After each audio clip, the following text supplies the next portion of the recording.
உங்களை காப்பாற்றிக் கொள்ளுங்கள்.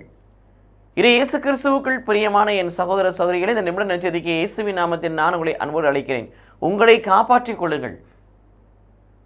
ஆதி திருச்சபையிலே, தொடக்க திருச்சபையிலே பேதுரு சொல்லக்கூடிய வார்த்தையாக இருக்கிறது, உங்களை காப்பாற்றிக் கொள்ளுங்கள். நெறிக்கட்ட இந்த தலைமுறையிலிருந்து உங்களை காப்பாற்றிக் கொள்ளுங்கள். காப்பாற்றிக் கொள்ளுங்கள், உங்களை காப்பாற்றிக் கொள்ளுங்கள். யாரிடத்திலிருந்து? நெறிக்கட்ட தலைமுறையிலிருந்து உங்களை காப்பாற்றிக் கொள்ளுங்கள் என்று சொல்லுகிறார். ஏனென்றால் மனம் திரும்பி வரக்கூடியவர்கள், மனம் திரும்பி திருமணுக்கு பெற வரக்கூடியவர்கள் அவ்விடத்தில் கேட்டார்கள், நாங்கள் என்ன செய்ய வேண்டும் என்று சொல்லி. ஆகவே இந்த வார்த்தையை சொல்லுகிறார். என்ன செய்ய வேண்டும் என்று நீங்கள் கேட்கிறீர்கள், நான் சொல்லுகிறேன், உங்களை காப்பாற்றிக் கொள்ளுங்கள்.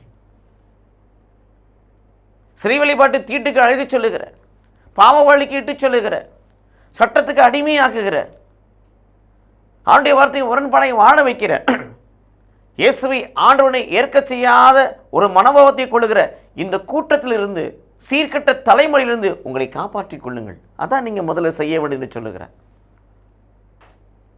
நீங்கள் மனமாறுங்கள், அதுதான் நீங்கள் செய்ய வேண்டியது.